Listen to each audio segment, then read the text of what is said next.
Co-host nggak ada. Anissa, minta tolong jadi co-host ya Anissa ya. Iya Pak, siap Pak. Oke. Nanti tolong bantu Ade yang masuk ya. Iya Pak.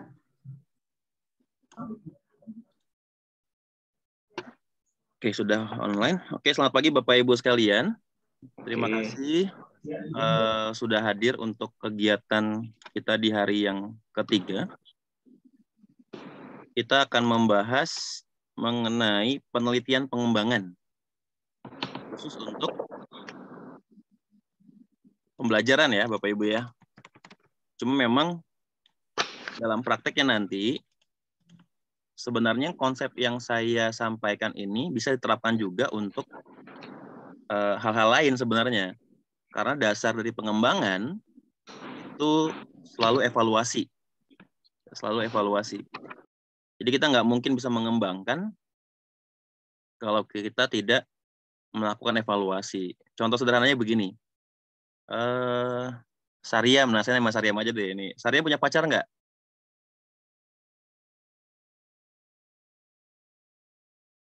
Belum, nggak dijawab tuh, nggak dijawab. Masih mute. Oh, apa Pak? Masih fokus kuliah di belum Pak? Oh belum, oke. Nah sama kayak gini deh. Yang punya pacar gitu, punya pacar, terus putus. Kenapa putus? Kan dievaluasi. Misalnya, kurang cantik gitu kan ya. Ya mas, besoknya berarti cari yang lebih cantik gitu. Artinya kita mencari yang lebih dari hasil evaluasi sebelumnya. Oh dia kurang care, ya berarti kita cari lagi yang lebih care gitu. Kenapa kita cari yang lebih ya? Karena kita bisa mengevaluasi sebelumnya kurang bagus kalau yang begini. Nah sama di pengembangan. Kita mau mengembangkan sesuatu, itu dasarnya evaluasi. Itu dasarnya evaluasi. Pak, gimana kalau seandainya produk yang dikembangkan itu belum pernah ada, gitu, belum pernah ada. Ini sama seperti yang pernah saya tanyakan dulu ke siapa ya, Profesor Firmansyah.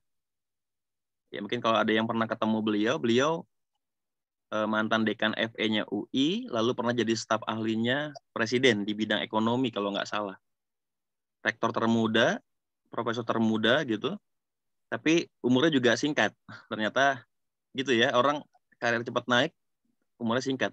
Saya pernah tanya ke beliau saat ada pelatihan di Prasetya Mulia atau di mana ya? Ya, Prof, ada nggak penelitian yang belum pernah dilakukan? Saya tanya begitu. Dia bilang nggak ada. Ya, dia bilang nggak ada. Nggak ada. Sekalipun kita sedang mengembangkan sesuatu yang sifatnya baru, katakanlah obat COVID. Nah, gitu. Atau obat COVID yang sekarang lagi rame di apa namanya? Terjadi di dunia. Tidak serta-merta kita bilang bahwa penelitian tentang COVID itu baru. Enggak. Karena biasanya di kesehatan pun penelitiannya adalah penelitian tentang gejala-gejala yang muncul menyertai sebuah penyakit. Jadi nggak ada obat COVID-nya gitu, nggak ada. Tapi sebenarnya obat-obat yang menyertai penyakit-penyakit dulu yang dilihat, lalu terakhir dilihat apa penyebabnya, baru dipecahkan ke arah sana. Nah itu yang dilakukan sebenarnya dalam penelitian. Artinya kita bisa menerjemahkan penelitian-penelitian lain mengenai gejala-gejala sebuah penyakit, lalu mulai diracik gabungan dari setiap gejala-gejala tadi. Nah, sama di penelitian pengembangan pembelajaran juga sama. Di sini ini ada pakar-pakar pengembangan nih ya, saya tahu ada Bu Syarifah, nanti bosnya Pak Heri, ada Bu Nuke, itu kan juga orang-orang TP. Di pengembangan pembelajaran, kita diarahkan untuk selalu rajin gitu mengevaluasi produk yang ingin kita kembangkan. Contohnya saya mengembangkan sistem pelatihan peningkatan kompetensi guru untuk penelitian. Jadi saya membuat sebuah sistem pelatihan bagi guru-guru supaya mereka paham penelitian, lalu juga paham publikasi. Gitu. Nah, hasilnya gimana? Hasilnya ya saya ketemulah sebuah model pengembangan baru, saya ketemu agenda pelatihan yang dirancang dengan by design, yang nanti ujung-ujungnya itu bukan bikin laporan. Maka saya bilang ke Bapak Ibu, kalau bikin pelatihan tentang penelitian, saya nggak mau ujung-ujungnya laporan, enggak. Tapi ujungnya langsung ke publikasi ilmiah itu. Dari situlah saya belajar mengenai bagaimana kita mentargetkan sebuah penelitian biaya lebih ringan, effortnya lebih ringan, tapi manfaatnya lebih besar gitu. Jadi artikel. Di kampus saya, Bapak Ibu mungkin kalau yang guru nggak terlalu familiar, tapi di kami dosen itu ada laporan BKD ya untuk dosen-dosen yang sudah sertifikasi, kami harus laporan BKD. Nah, banyak dosen menurut saya terjebak dengan kewajiban bikin laporan penelitian. Padahal sebenarnya nggak harus BKD itu bikin laporan. Yang penting publikasi. Jadi saya hampir tidak pernah bikin laporan penelitian, tapi bikin publikasi. Karena menurut saya lebih mudah membuat artikel daripada harus membuat laporan yang tebal-tebal gitu ya. Mendingan saya bikin 10 halaman, 15 halaman daripada bikin 80 halaman gitu. Lebih sederhana, lu nyari teorinya pun lebih singkat. Saya mau bikin apa ya? Oh, mengembangkan ini. Ya udah. Saya cari referensinya, saya rancang ininya segala macam, udah selesai. Atau saya bikin penelitian survei untuk besok yang kita bahas. Saya tinggal cari angketnya, atau saya rancang angketnya. Atau kalau saya sudah punya angket-angket sebelumnya yang pernah saya kembangkan tentang variabel A, B, C dan segala macam, saya kumpulkan, saya sebar data angketnya ke responden di sebuah wilayah. Lalu saya olah, jadilah sebuah artikel gitu, nggak jadi sebuah laporan. Nah, saya hampir nggak pernah minta tanda tangan kepala LPPM untuk tanda tangan laporan penelitian. Nggak pernah sama sekali, kecuali itu penelitian dikti. Tapi kalau penelitian yang sifatnya mandiri nggak pernah sama sekali. Nah, itu strategi yang saya terapkan untuk disertasi kemarin. Oke, saya langsung ke materi kita ya.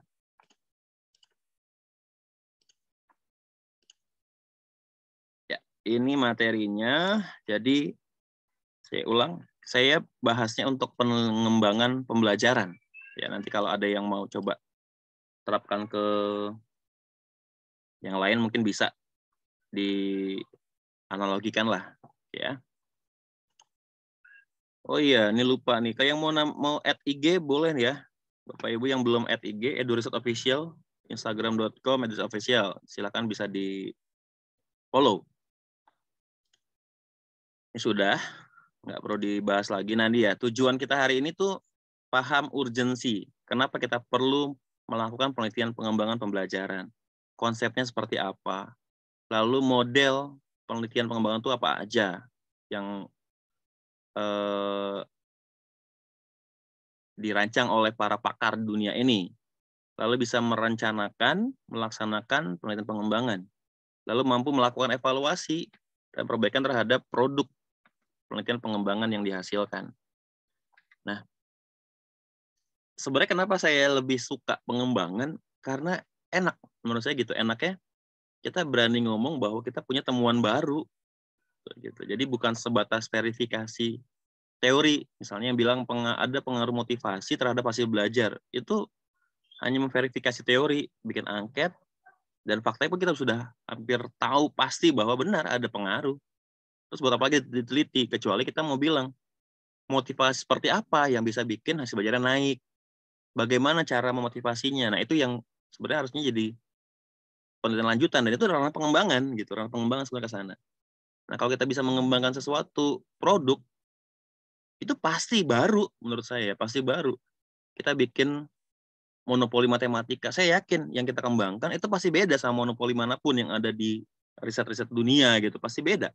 Karena kita bisa selipkan kearifan lokal di sana, kita bisa selipkan materi-materi yang khusus untuk di Indonesia dan lain sebagainya. Itu banyak peluang untuk publikasinya, lebih enak menurut saya. Nah, ini kita mulai dari yang urgensinya. Masalah yang berkembang, ini kita bicara rendahnya kualitas pendidikan di Indonesia. Secara umum ya, saya nggak bilang di Jakarta, saya nggak bilang di mana, tapi secara umum karena kita Indonesia namanya, ya jadi kita pakai datanya dari Aceh sampai Jayapura gitu, dari ujung kiri sampai ujung kanan. Yang kalau data kita masih hitungannya rendah.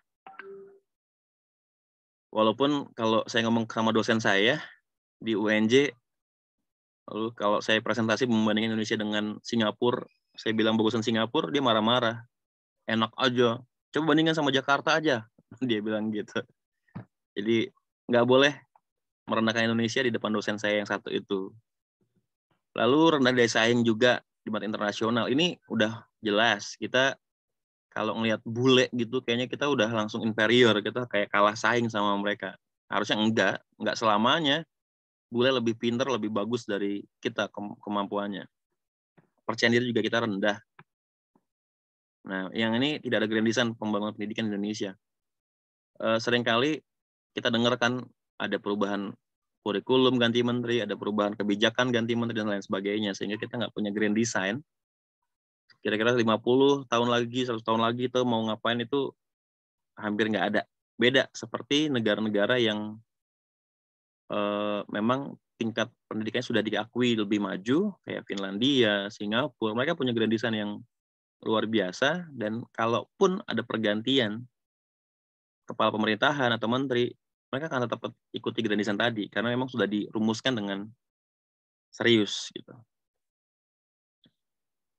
Kebijakan pendidikan kurang, nah ini kurang didahului oleh R&D. Ya saya kurang paham ya, tapi ini juga pendapat dosen saya, ada Prof. Nana Suryana. Dia bilang kita nggak ada nih R&D-nya sebenarnya, jadi lebih ke ikut-ikutan, pengen coba gaya orang lain yang dinilai maju, padahal belum tentu itu sesuai sama kebutuhan kita. Lalu juga penelitian masih dianggap sebagai pemecahan masalah praktis. Jadi ada masalah, riset, ada hasilnya, ini caranya, tapi bukan untuk grand design jangka panjang. Kita minim kreativitas untuk mengembangkan hal baru, cenderung menjadi pengguna dan pengamat. Kalau kita mau jujur, ada nggak sih metode-metode pembelajaran baru yang keluar dari orang-orang Indonesia? Saya lihat nggak ada. Yang terkenal tuh selalu dari luar. Ya, kita kenal ada Slavin dengan kooperatif model learning-nya, ada yang lain segala macam gitu. Kita kadang-kadang cuma sekedar pengguna aja. Lalu pembiayaan juga sama nih, bicara biaya. Kita kecil sekali gitu biayanya dari untuk pengembangan. Nah, fakta di lapangan juga seringkali untuk bicara pendidikan kompetensi, ya ini yang saya alami ya. Saya pernah diundang ke sekolah-sekolah gitu untuk kasih pelatihan, entah publikasi, entah penelitian, atau bicara pembelajaran. Saya datang 1 hari, tapi disuruh tanda tangan untuk 4 hari, gitu, untuk 4 hari pelatihan. Loh kok gini gitu. Ternyata bicara anggaran, mereka harus bikin anggaran sama 4 hari, lumayan Pak. Konsumsi buat 3 hari berikutnya kita nggak perlu keluarkan, lalu narasumber cukup bayar sekali, atau nanti kalau mau ditambahin jadi 2 kali, yang lain bisa lebih hemat untuk keperluan guru-guru. Nah gitu. Jadi kadang-kadang anggaran-anggaran seperti itu tuh untuk pengembangan diri kurang dioptimalkan. Akibatnya ini, kita masih jauh di bawah bidang-bidang lainnya. Nah, bagaimana cara yang kita bisa memanfaatkan teknologi pendidikan sebenarnya untuk menggunakan, manage teknologi atau proses yang sesuai dengan itu. Nah, ini dasar untuk kenapa kita perlu pengembangan ya. Gitu.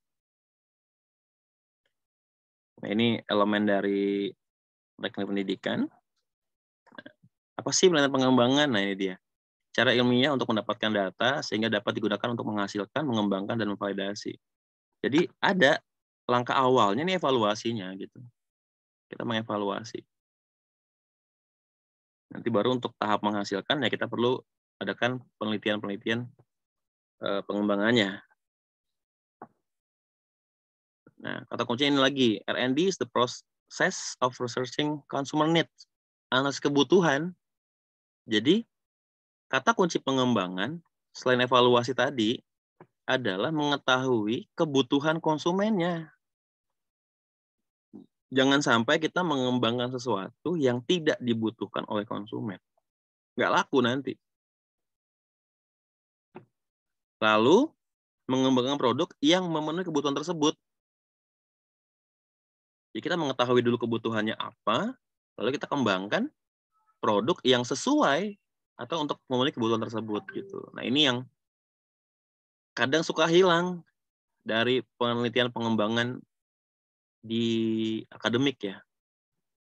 Saya pernah tanya mahasiswa, kenapa bikin ini? Bagus Pak. Wah, nggak bisa jawabnya bagus doang. Kenapa bikin kayak gini? Mudah Pak. Nggak bisa. Jawabannya harusnya apa? Ya ini yang dibutuhkan Pak sama siswa di, misalnya kayak saya pernah bimbing mahasiswa untuk membuat media pembelajaran, bahan ajar untuk anak Down syndrome. Yang lama di mana di sini? Yang lama di sini. Siapa konsumen kita? Anak Down syndrome.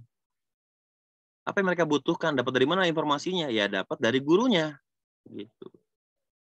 Dapat dari gurunya, dapat dari anaknya sendiri kalau dia bisa diajak bicara, dapat dari orang tuanya dan lain sebagainya. Itu kita dapat semuanya, baru kita kembangkan sesuai dengan itu gitu.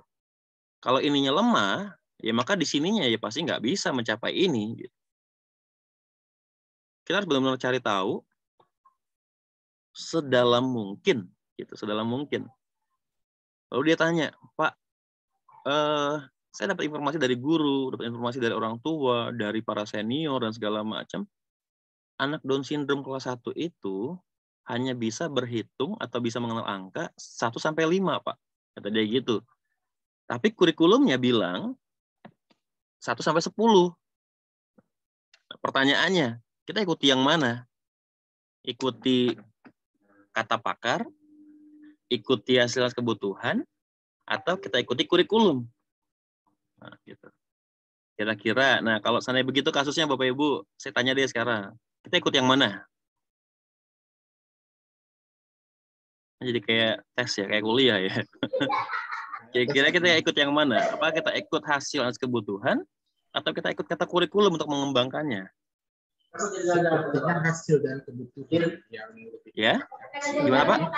Student needs dan target. Iya.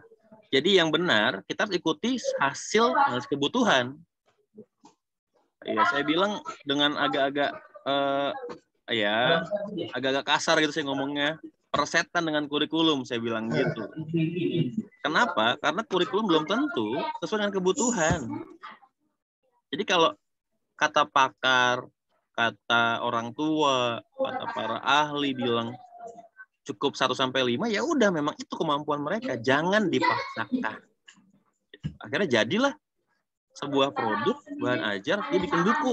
Bapak Ibu, dia bikin buku. Enaknya satu ya, bikin buku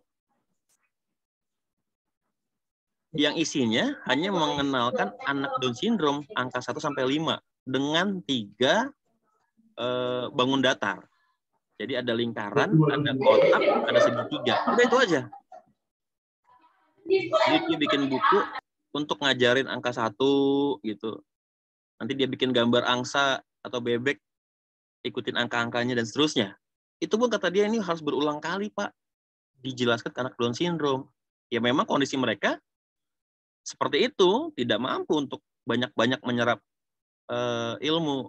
Nah, gitu. Jadi memang harus disesuaikan dengan kebutuhan. Jangan hal-hal yang lain. Jadi yang perlu diganti apanya, Pak? Ya kurikulumnya. Saya bilang gitu. Jadi kalau perlu, hasil penelitian kamu ini, di bawahnya ada rekomendasi. Di pembahasan bilang bahwa temuan kamu hari ini itu bertentangan dengan kurikulum yang berlaku sekarang. Maka kurikulumnya harus ganti. Nggak apa-apa, songong dikit sama kurikulum nggak apa-apa. Kenapa? Karena kita sudah bayar riset. Gitu. Pertanyaan apakah kurikulum nggak bayar riset? Ya mungkin risetnya udah lama gitu. Atau risetnya baru sebatas analisis kebutuhan sama orang-orang yang kurang dekat dengan anak Down syndrome gitu. Hanya misalnya pejabat dinas dan lain sebagainya yang mikir udah sampai 10, udah yang begal segala macam gitu. Sementara kita yang di lapangan dapat faktanya seperti itu. Jadi jangan takut kalau apa yang kita kembangkan bertentangan sama kurikulum. Oke, ini sama ya, intinya develop, validate, dan segala macam. Langkah-langkahnya itu mulai dari kebutuhan, mengembangkan, lalu evaluasi. Itu aja sebenarnya pengembangan. Nanti ada banyak sekali model-model pembelajaran, tapi buku, nah saya kasih tahu lagi, buku yang dianggap sebagai babonnya R&D itu Book and Go. Ya, bukunya itu Book and Go. Ini UNJ ya, UNJ version ya. Jadi nanti kalau bapak-bapak, ibu-ibu yang kuliah S3 di tempat-tempat lain, kok beda? Nah, ini saya bilang UNJ version, saya bilang gitu. Di UNJ itu ada pakar TP, dulu Yusuf Hadi Miarso, beliau sudah meninggal. Sekarang ada Prof. Atli Suparman. Lalu sekarang anak buahnya itu Bapak Robinson. Nah, dia bilang yang diakui itu yang ini. Nah, Book and Go ini sebuah model juga sebenarnya. Dia nama orang, tapi dia membuat sebuah model pengembangan namanya model Book and Go. Cuma untuk model pengembangan makro. Jadi kayak bikin kurikulum pakai modelnya Book and Go. Tapi untuk yang sifatnya mikro, misalnya pengembangan media, bahan ajar, mereka hanya mengakui satu buah model yang namanya model Dick and Carey. Jadi di sana nggak ada pembahasan mengenai ADI, Azure, 4D, dan segala macam gitu. Itu nggak disebutkan di sana. Sehingga UNJ hanya akui Book and Go sama Dick and Carey. Ya permasalahan nanti ada yang pakai ADI dan segala macam, biasanya itu proses elaborasi model. Jadi memang di UNJ kita nggak boleh pakai satu model utuh, gitu nggak boleh. Grand design-nya harus ada misalnya modelnya Dick and Carey, tapi Dick and Carey ini harus dievaluasi lagi. Mana yang kurang, dia harus disuntik. Mana modelnya Adi taruh sana, mana model Azure taruh sana, dan segala macam, di bagian mana disuntik. Jadilah sebuah model baru. Nah, yang kita kenal seringnya kalau disertasi itu namanya modified model. Jadi nggak ada model Adi, nggak ada model Dick and Carey, adanya modified model by si penelitinya itu sendiri. Ini Book and Go yang saya bilang tadi. Untuk penelitian makro, biayanya mahal sekali. Jadi ada kebutuhan di sini, perencanaan, merancang bahan preliminary-nya, kayak prototipe-nya, di testing dulu, uji coba, revisi, uji coba lagi, lalu ke produk operasionalnya, sampai final produk, dan terakhir diseminasi, implementasi. Jadi langkahnya lumayan panjang, makanya dianggap para peneliti dunia TP, ini adalah model makro. Ya, untuk rancangan besar secara nasional, dia pakai Book and Go. Harusnya pakai ini. Nah, ini dia. Sangat mahal. Mengajukan model Dick and Carey yang diklaim sebagai model yang lebih murah. Nah, model makro pakai kurikulum nasional, mikronya pengembangan desain pembelajaran matematika untuk SD kelas 2, untuk SD kelas 1 Down syndrome, untuk anak autis, untuk segala macam. Jadi saya suka menantang mahasiswa yang saya ajar. Saya bilang gini, kalau kalian bikin media untuk anak SD kelas 5, manfaatnya apa? Saya bilang. Oh, mereka bisa belajar, nggak harus pakai media. Bisa nggak kalian bikin media untuk anak Down syndrome? Bisa nggak kalian bikin media untuk anak-anak autis atau anak-anak yang hitungannya berkebutuhan khusus? Supaya apa?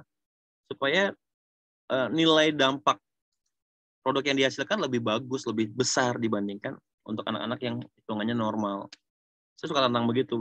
Muncullah ide-ide yang saya pikir kadang-kadang suka gila gitu ya. Ada yang buat anak autis, ada yang untuk anak-anak yang Down syndrome, atau anak-anak yang akselerasi. Ada yang bikin untuk anak akselerasi. Jadi anak-anak pinter, super pinter, dibuatkan sama mereka desainnya. Yang harusnya belajar sekian tahun jadi belajar sekian tahun, lebih singkat. Disiapkan matematika untuk jenjang SD lengkap, udah detail semuanya. Jadi dalam waktu 1 tahun anak-anak itu bisa belajar semua hal matematika di SD. Nanti ditambah juga pengayaannya untuk level yang lebih tinggi. Ada yang begitu. Ada yang pemain matematika berbasis spiritual question, agama gitu. Jadi isi dalamnya itu mengenai keagamaan, toleransi. Misalnya kayak ada Andi ingin pergi sholat ke masjid yang jaraknya sekian. Andi berjalan dengan kecepatan sekian, misalnya begitu. Berapa lama Andi akan sampai di sana? Ya, gitu.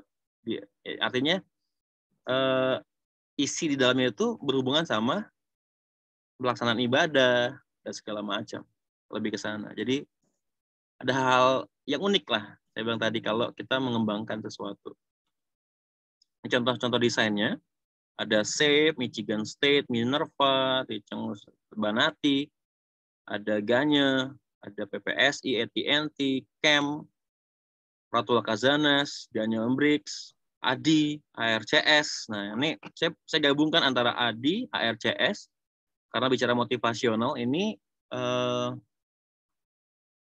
karena yang saya ajar itu andragogi, orang dewasa, maka menurut saya, orang-orang dewasa ini sebenarnya nggak butuh diajarin detail-detail banget. Tapi yang penting dimotivasi, didorong semangatnya, sehingga dia belajar sendiri sebenarnya. Mau buka sendiri. Karena percuma diajarin kalau dia nggak tertarik, nggak termotivasi. Makanya saya ambil ARCS ini. Lalu ada Dick and Carey, ini ada Prof. Atwi itu bikin modifikasinya dari Dick and Carey, walaupun hanya sekedar memindahkan yang harusnya satu jalur hierarki, dari bikin TIK, kemudian jadi soal, baru strategi. Nah, sama Prof. Atwi itu, antara soal sama strategi boleh berbarengan. Jadi harus, kalau pertama satu jalur, soal dulu baru strategi, sama beliau dibuat atas bawah. Kalau bikin TIK boleh bikin soal dulu, atau boleh bikin strategi dulu, atau boleh berbarengan dengan tim yang berbeda. Silakan. Itu tuh katanya Prof. Atwi. Dia bikin buku. Ini Prof. Atwi ya. Desain instruksional modern. Itu sedikit modifikasi dari modelnya Dick and Carey. Ini langkah-langkahnya. Nanti bisa dibuka sendiri ya Bapak Ibu ya. Yang jelas nanti kita akan simpulkan bahwa semua model pengembangan itu hanya ada 3 langkah besarnya. 3 langkah besarnya. Analisis kebutuhan, lalu merancang produknya, ya, mengembangkan produknya berdasarkan hasil kebutuhan, dan terakhir mengevaluasi. Atau istilah Prof. Atwi itu formative evaluation. Jadi evaluasi yang bertujuan untuk mendapatkan umpan balik. Kalau sudah masuk ke tahapan diseminasi, udah masuk tahapan uji coba yang lebih besar, itu udah masuk riset yang lain sebenarnya, eksperimen. Tapi ada banyak dosen pembimbing yang memaksa mahasiswanya untuk mengembangkan sekaligus bereksperimen. Saya bilang nggak boleh. Ya, sebenarnya saya mau ada lagi satu penelitian eksperimen bahasnya, tapi saya berhenti di survei. Saya boleh menyela Pak Leonard? Oh ya, silakan Mbak. Izin, mohon maaf, kalimatnya tadi saya dengar hanya dibatasi sampai evaluasi. Ya. Jadi bagaimana dengan produk yang kita katakanlah coba kita kembangkan tersebut, apakah berupa media, bahan ajar, atau yang lain sebagainya, apakah kita tidak perlu katakan mempraktekannya ke beberapa subjek atau siswa lah tentunya, kepada peserta didik, kemudian kita minta umpan balik, kemudian kita juga minta masukan dari katakan para pakar atau yang lainnya. Mohon pencerahan. Ya. Terima kasih. Di belakang nanti ada penjabaran lanjutan dari tahapan-tahapan tadi. Yang saya bilang begini, semua pengembangan itu berhenti saat produknya sudah diuji coba oleh pakar, ya, diuji pakar, lalu ada uji terbatas, ada one-to-one evaluation, nanti ada small group, ada field trial.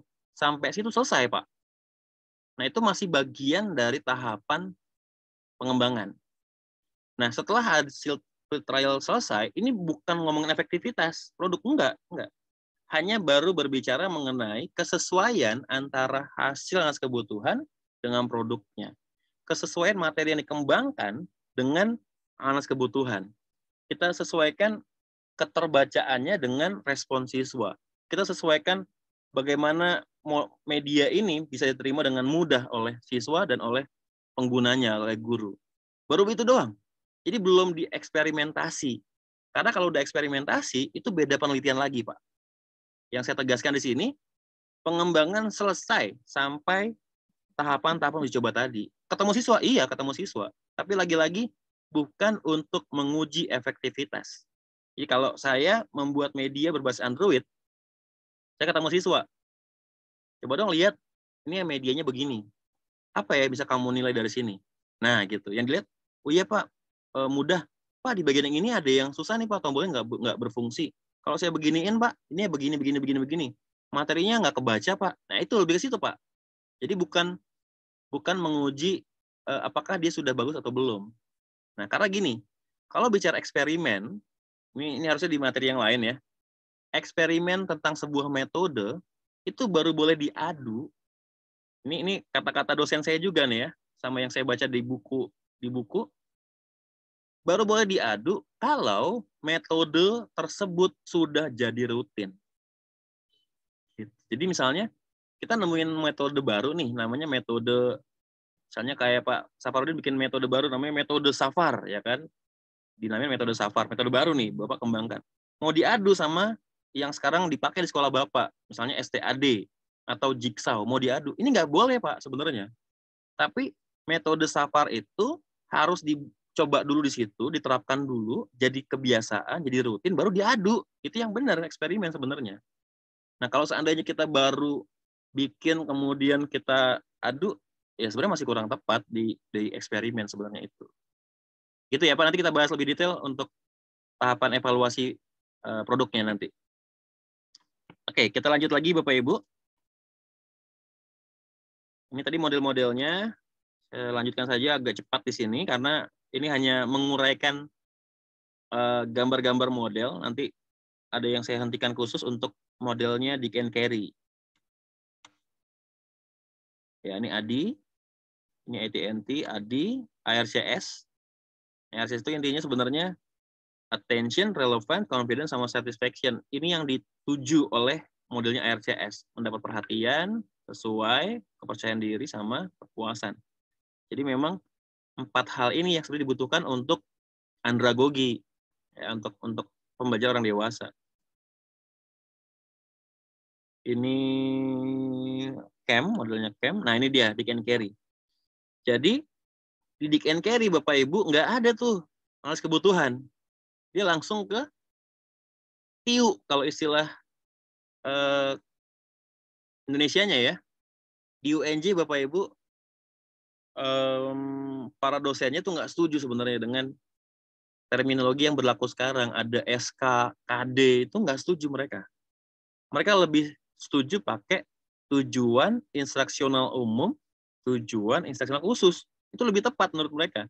Dan secara internasional itu yang diakui. Jadi munculnya instructional goals sama instructional objective.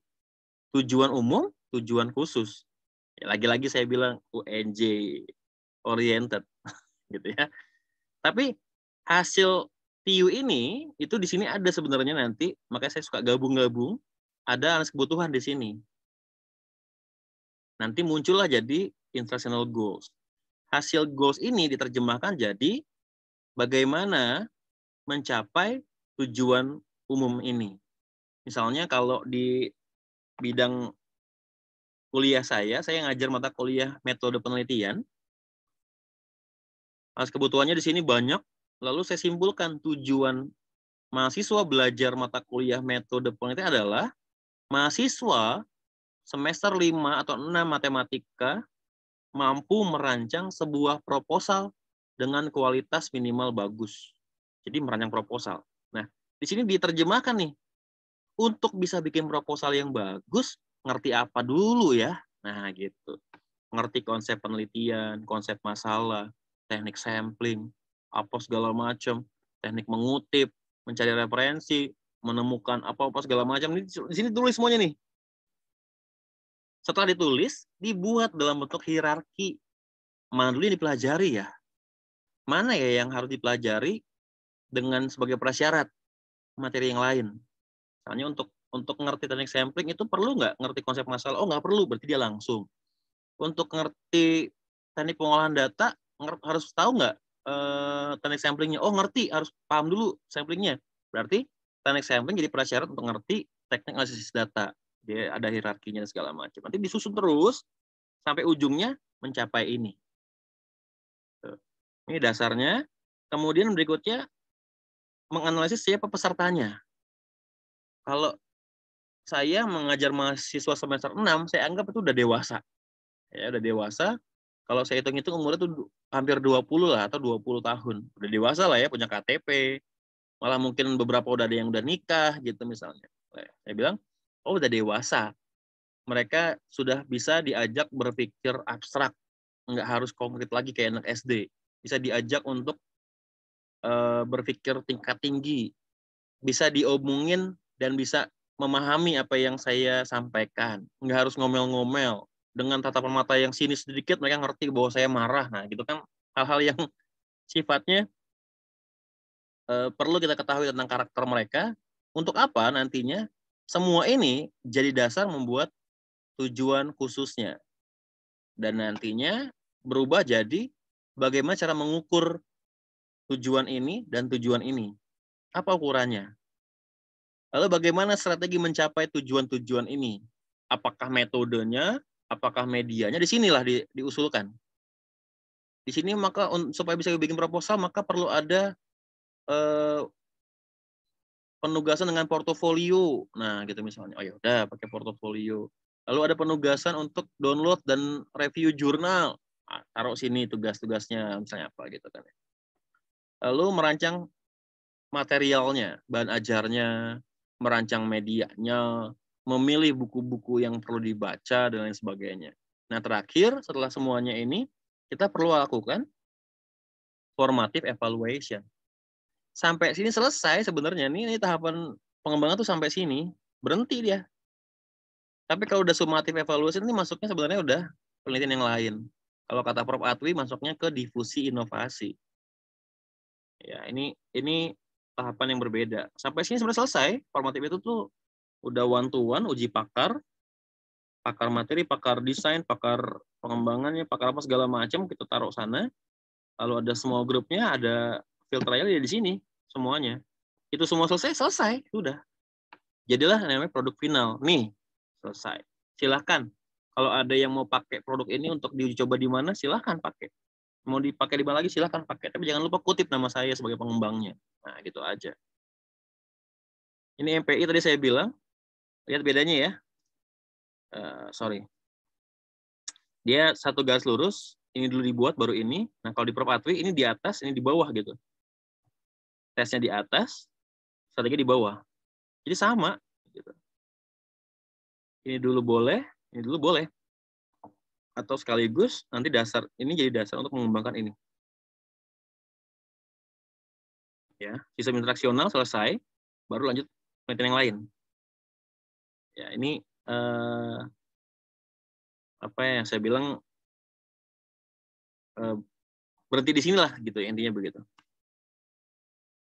Ya, if children can learn the way we teach, we should teach them the way they learn. Intinya kita mengetahui apa kebutuhan mereka, bagaimana mereka belajar, ya kita cari tahu. Ini bedanya kemampuan sama kompetensi, semua guru harus mampu dan kompeten. Nah, selama ini kan banyak guru itu bicara di mampu aja. Mampu menjelaskan cara buat proposal, tapi belum tentu bikinnya bagus. Ini terutama dosen-dosen ya, bimbing skripsi nih, mampu menjelaskan cara bikin pendahuluan yang bagus. Tapi suruh bikin pendahuluan yang bagus, nggak bisa. Dia ngerti cara membuat laporan yang bagus, tapi suruh bikin laporan yang bagus, nggak bisa. Nah, jadi guru dan dosen itu harus ngerti keduanya, mampu menjelaskan, mampu mengajarkan, tapi juga mampu membuat sendiri.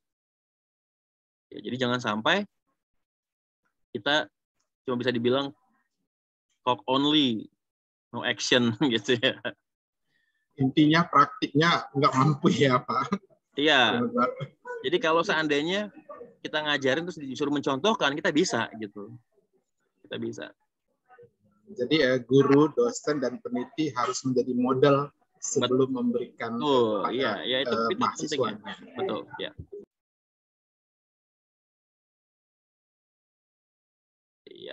Iya, ini Pak Sofyan punya dosen seperti ini, Pak. Bisa menjelaskan doang. Ya, mudah-mudahan kita enggak ya, Pak ya. bisa menjelaskan tapi juga bisa ngajarin, bisa nyontohin juga yang bagus. Jadi lebih kurang sama juga seperti ini ya Pak dosen ya. Kalau misalnya sebagai dosen atau peneliti kita tuntut siswa, kamu harus bisa memasukkan ke jurnal Kesinta, Kesinta 2, Kesinta 3, atau dan seterusnya. Tapi kalau kita sendiri belum bisa melaksanakannya, bagaimana? Iya betul. Makanya saya nggak pernah Pak nyuruh mahasiswa untuk ke jurnal internasional bereputasi, karena saya sendiri pun masih setengah-setengah gitu. Kecuali kalau masih ke jurnal Sinta 3, 4, 5, 6 gitu kan, yang saya sudah yakin kalau saya kirim, saya punya peluang besar untuk diterima nih. Maka saya paksa mereka, lalu saya latih mereka gitu. Jadi kalau di saya Pak, saya pribadi ya, ini ngomongin bimbingan, mahasiswa yang saya bimbing misalnya ada 20 orang, itu saya kumpulkan satu kelas. Saya kasih tahu target-targetnya, saya kasih tahu bagaimana beratnya. Lalu saya bilang sama mereka, yang masih mau bimbingan sama saya, stay di kelas ini, yang tidak sanggup dengan target saya, silakan keluar minta ganti pembimbing. Itu saya. Lalu setelah mereka bilang, oke Pak, saya siap. Oke, saya kasih tahu caranya. Gini loh cara bikin pendahuluan, gini loh cara mengutip dari jurnal, gini loh cara mencari referensi berkualitas. Dan seterusnya, selesai ngerti sampai situ, mereka membuat, nanti udah jadi artikelnya, lalu saya kumpulkan lagi, saya bahas jadi kayak workshop. Udah saya lihat bagus, saya minta mereka bekerja sama dengan temannya yang beda prodi.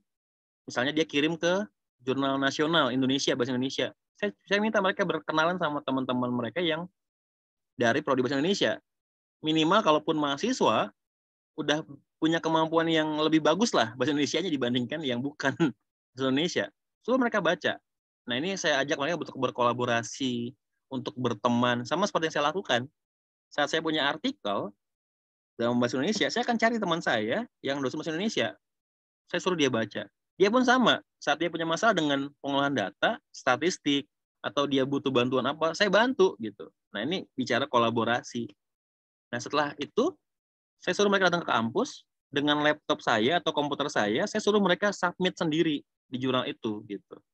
Tapi saya minta login name-nya, nama mereka siapa, username-nya, password-nya apa.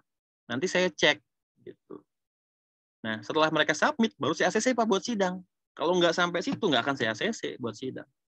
Itu saya. Jadi memang saya contohkan, saya suruh, tapi juga saya support, saya dorong. Mereka kurang apa, ayo. Mereka bagaimana, ayo, dan seterusnya. Gitu, Pak. Jadi itu yang saya lakukan supaya apa? Mereka punya semangat, dan yang berikutnya lagi ya untuk dosen-dosen kayak saya gini, ini Pak Imam dan segala macam, buat BKD kita enteng Pak. Jadi nggak usah kita yang capek gitu, kita nggak usah capek-capek, ya udah selesai gitu. Bahkan kalau dalam beberapa kasus mahasiswanya saya minta untuk walaupun dia submit pakai nama saya, pakai akun saya. Ya jadi boleh pakai akun saya. Nama pertamanya nama mahasiswa, nama keduanya saya, nama ketiganya pembimbing kedua. Jadi 3 autor, tapi saya bertindak sebagai corresponding author. Gitu. Dengan corresponding author, poin saya sama dengan first author. Nah, enaknya nih, ya ini kayak Pak Imam gitu, pengajar jurnal Pak Imam. Cuma ada sedikit nelongso ya, kalau saya bilang nelongsonya tuh gini. Saya sering kali kirim ke jurnal-jurnal Sinta 3, Sinta 4, Bapak Ibu, itu nggak ada review. Nggak ada review. Ujuk-ujuk publish. Ya, jurnal Sinta 4, Sinta 3, itu ujuk publish. Pak, tolong direview dulu, Pak. Minimal ada email pemberitahuan revision required. Apa bilang apa kek, ada salah ketikan kayak di mana gitu. Minimal ada recordnya gitu. Ini enggak. Saya tanya kenapa? Saya nggak berani Pak nyuruh Paleo revisi. Nah gitu. Jadi kadang-kadang sungkan-sungkannya begitu. Padahal untuk kepangkatan saya, Bapak Ibu nanti sebagai corresponding author, saya diminta mana korespondensi dengan editor. Ya ini nggak ketemu nih jadinya. Saking terlalu menghargai, ya saya repot nanti jadinya saat ngurus kepangkatan. Jadi mahasiswa senang sekali kalau saya bilang, sini saya corresponding autornya. Ya karena mereka tahu kalau udah saya masukkan sebagai corresponding author, ini jaminan publish nih, udah pokoknya tenang aja lah gitu. Tinggal tunggu aja. Nah, itu ya langkah-langkah yang saya lakukan lah Bapak Ibu untuk bimbing mahasiswa. Memang keras, berat, dan kita harus pastikan mahasiswa yang kita bimbing itu punya mental kuat. Maka di awal saat baru mulai saya langsung tekan seperti tadi. Targetnya begini-gini, kamu akan belajar begini, berat segala macam. Kalau kuat silakan stay, kalau nggak kuat minta ganti pembimbing.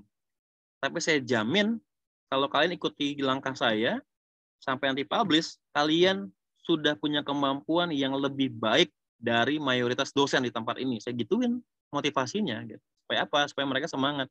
Ternyata kalau latihannya keras, hasilnya juga nanti bagus. Itu aja. Ya, nih. Lalu dari semuanya, saya lihatnya di 3 ini aja.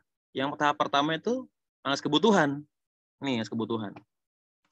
Tahap keduanya, pengembangan. Tahap ketiganya, evaluasi. Gitu. Ini selesai, sebenarnya udah begitu tahapannya. Gampang ya kesannya ya. Tapi buat saya akan perdalam di sini. Karena ini yang jadi dasar pengembangan. Kalau ini udah oke, maka harapannya di sini juga oke. Nggak susah. Nah, di sini tinggal membandingkan antara hasil kebutuhan dengan produknya. Sesuai, terbaca, mudah digunakan, lalu dari sisi ekonomi lebih murah dan segala macam. Udah bagus lah itu hasilnya. Nah, ini model-model yang bagus ya, model yang paling terbukti efektif dan efisien setelah digunakan. Tapi saya bilang tadi karena saya sudah tekankan di awal UNJ sarankan pakai Borg and Gal atau Dick and Carry ya, saya bilang pakai Dick and Carry. Pakai ADI masih boleh lah, pakai 4D masih boleh lah untuk pengembangan satu produk media misalnya masih bisa, nggak apa-apa. Nah, ini global review, tadi saya sudah jelaskan sebagian besar ya Bapak Ibu ya. Nah, kita ulang sedikit. Need assessment dapat dari mana nih? Dari siswanya langsung, dari orang tua, dari komunitas, dari pengguna. Pengguna itu misalnya kita mau bikin untuk anak kelas 5 SD. Penggunanya guru SD kelas 6. Itu pengguna namanya. Jadi hasil didikan kelas 5 itu kan digunakan sama kelas 6. Sama kayak misalnya Pak Imam lah. Pak Imam ngajar mata kuliah apa ya? Saya lupa lagi matematika. Katakanlah aljabar rendah lah, misalnya aljabar rendah gitu, aljabar rendah. Ini jadi dasar untuk orang ngerti mata kuliah kalkulus diferensial atau kalkulus integral misalnya. Biasanya kita sebagai dosen di mata kuliah lanjutan suka bete ketemu mahasiswa yang masih on hal dasarnya. Ini siapa sih yang ngajar mata kuliah aljabar rendahnya? Nah, suka gitu kan. Nah, itu bicara pengguna. Jadi, kalau kita mau mengembangkan untuk anak SD kelas 5, pastikan kita juga tanya untuk SD kelas 6 gurunya. Pak, apa sih yang Anda harapkan dari SD kelas 5 naik ke kelas 6? Dia bisa apa sih? Nah, gitu. Nanti ada yang bilang, harusnya udah ngerti perkalian. Cek lagi. Bisa perkalian kan nih anak-anak yang kita mau luluskan ke kelas 6? Gitu. Oke. Nah, ini contoh cara membuat tujuan pembelajaran. Formatnya ABCD. Audiensnya siapa? Apa behavior-nya yang ingin dicapai? Kondisinya atau persyaratannya, degree-nya. If given an example of research proposal, ini condition. Kalau diberikan contoh proposal penelitian, siswa matematika, prodi matematika pendidikan Unindra semester 5, dulu 5 ya, sekarang 6. Ini audiensnya, will be able. Ini behavior-nya, will be able to make a research proposal. Jadi mampu membuat proposal, degree-nya with good quality. Jadi ABCD, audience, behavior, condition, degree. Kalau dikasih contoh, nah, itu ada contohnya juga. Atau kalau diberikan pembelajaran selama sekian bulan mengenai materi ini segala macam, maka siswa mampu bla bla bla bla bla. Nah, itu tujuan pembelajaran. Lalu instruction analysis. Describe the competencies map required to achieve a common instructional goals. range by level of connectivity between competence. Jadi ini tujuannya kita buat analisis instruksionalnya. Nah, ini contohnya. Iya. Waduh. Nggak bisa kebuka. Ntar dulu ya. Ini harusnya nggak nyambung ke situ nih.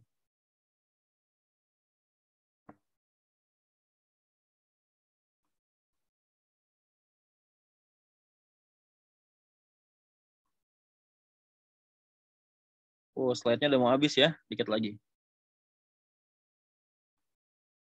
Ya, analisis instruksional. Nah, ini ada dasarnya. Ada hierarkis, prosedural, pengelompokan, kombinasi. Kita pakai kombinasi aja. Ini punyanya Prof. Atwi ya. Saya ambil nih. Mohon izin Prof. Atwi. Jadi, ini yang hierarkis. Jadi, statik ke dasar, lanjut ke lanjutan. Lalu ada yang prosedural. Ini prosedur menyalakan laptop, menggunakan laptop. Pengelompokan. Nah, ini yang kombinasi. Jadi, misal tujuan akhirnya adalah apa? Mulai dari awal.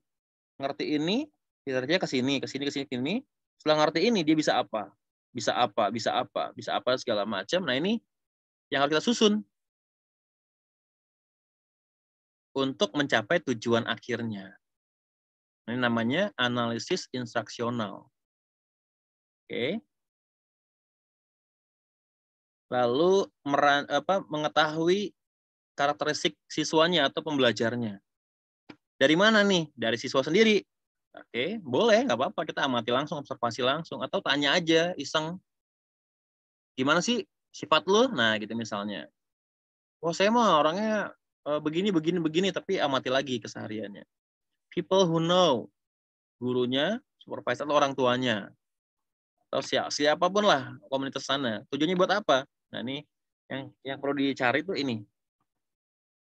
Gaya belajarnya, lalu budaya di rumahnya, dan segala macam lah. Sampai ke lingkungan sekelilingnya. Misalnya kita ada di lingkungan pedesaan, kira-kira nih orang bisa gak akses internet? Dia punya gak sumber belajar yang lain selain sekolah? Nah, itu kita perlu ketahui dari situ.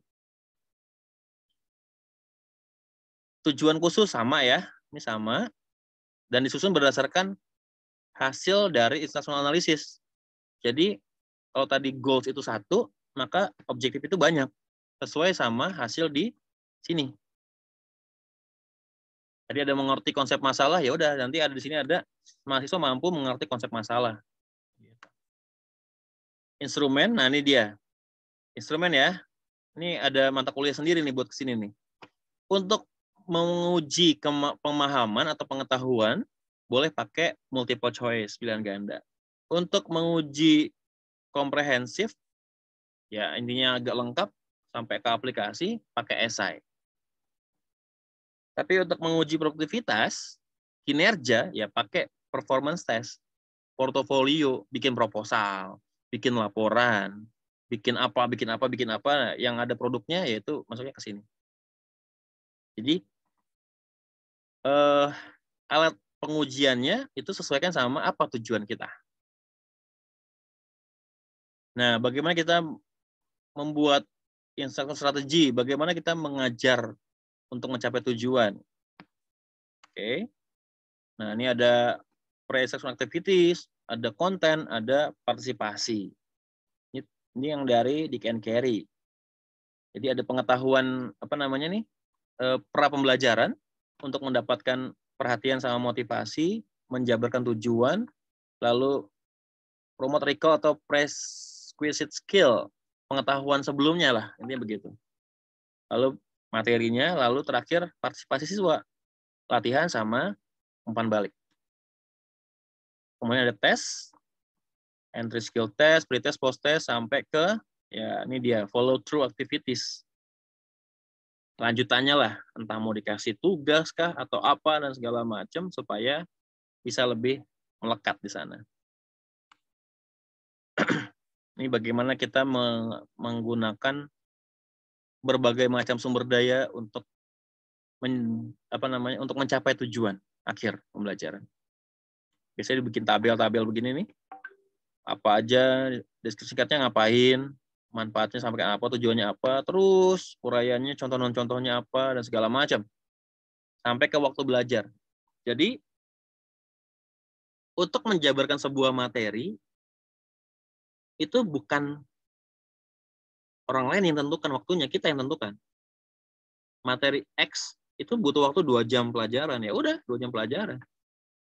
Di agenda ketentuan kurikulumnya 1, ya nggak mau 2, atau disuruhnya 4.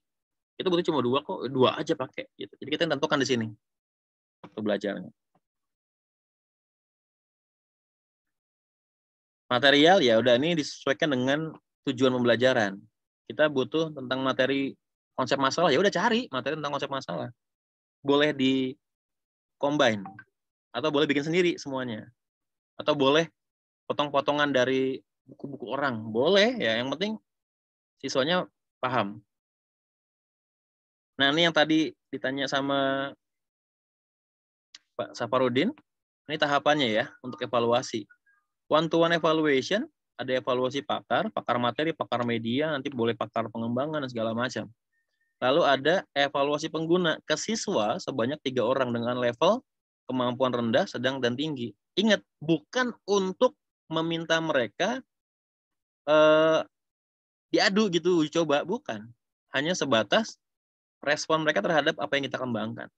Lalu small group, minimal 9 orang, dengan sama levelnya rendah, sedang, tinggi. Lalu fit trial, ini bukan eksperimentasi. Bukan. Kita cobakan, tapi yang diminta tuh feedback sama revisi. Itu doang. Jadi bukan diadu untuk mendapatkan seberapa besar hasilnya. Bukan. Yang penting produknya sudah sesuai, gampang diakses, gampang digunakan. Cukup sampai situ. Yeah, student will forget most of what you teach them, but will remember how you made them feel in your class.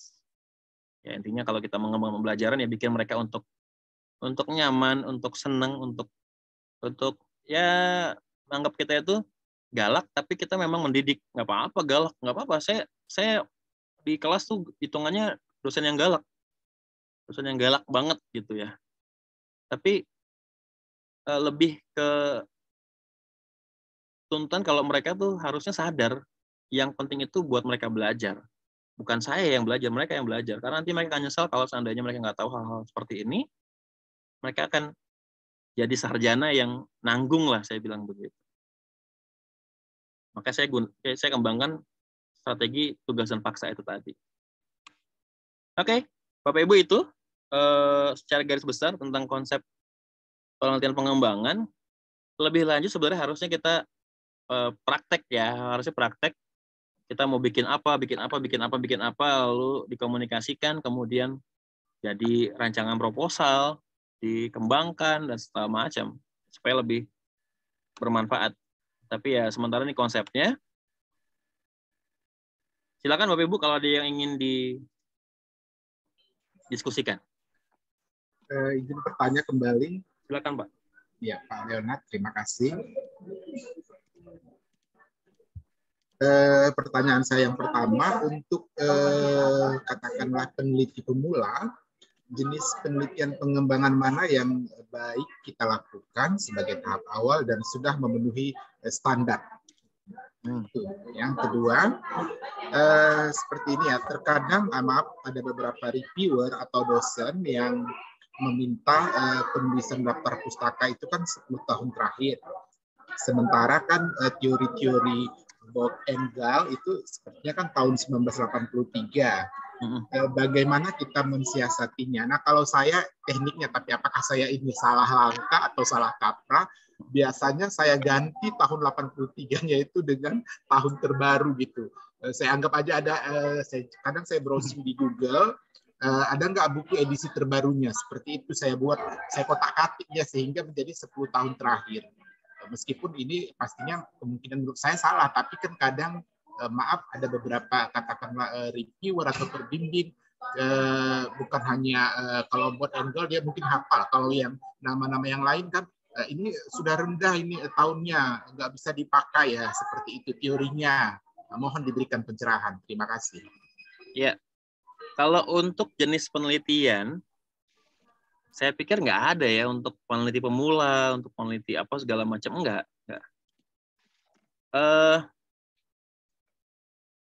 ada karakteristik setiap model pengembangan.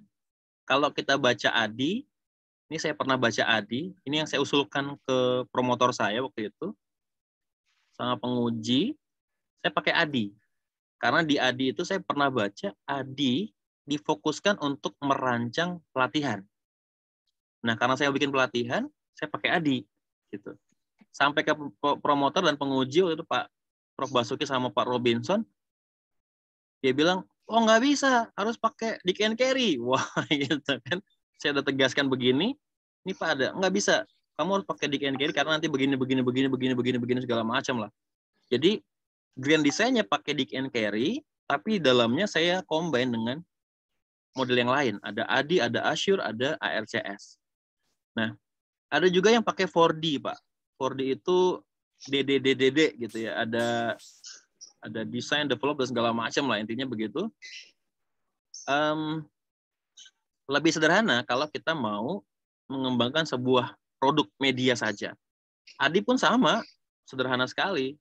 Karena dia nggak ngomongin strategi pembelajaran. Kan kalau tadi ngomongin dikira-kira ada strategi, ada alat evaluasi. Padahal kalau yang kita mau bikin media doang kan nggak perlu begitu-begituan. Gitu. Yang penting kita bikin apa, mas kebutuhannya apa, desain, lalu kemudian develop, lalu disseminate, evaluation. Jadi sebenarnya sesuaikan aja Pak dengan kebutuhan kita.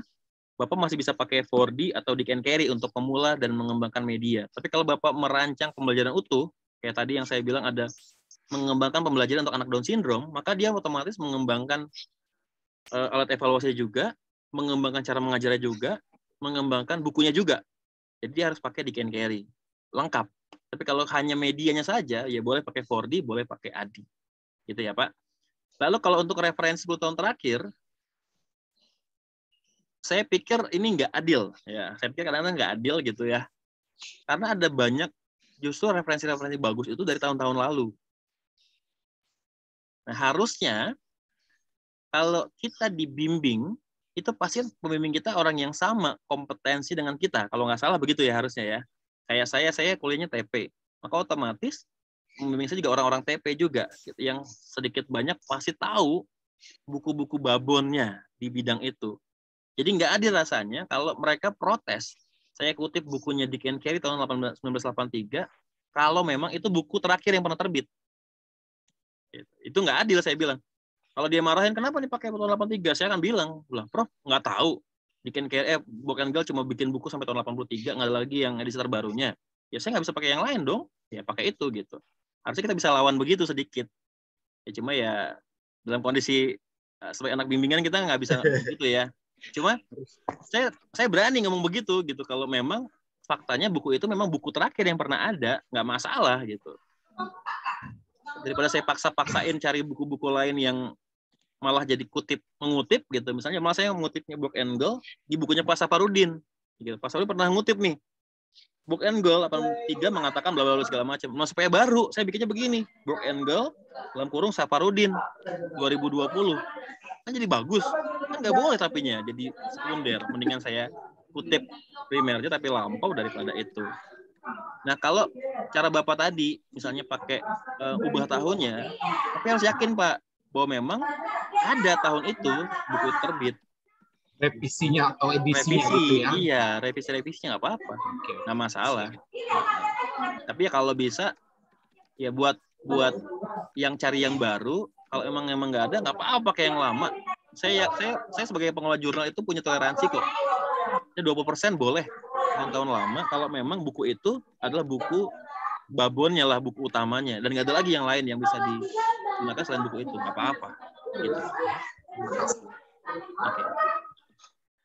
Silakan Bapak Ibu yang lain. Ini Pak Imam komentar aja nih.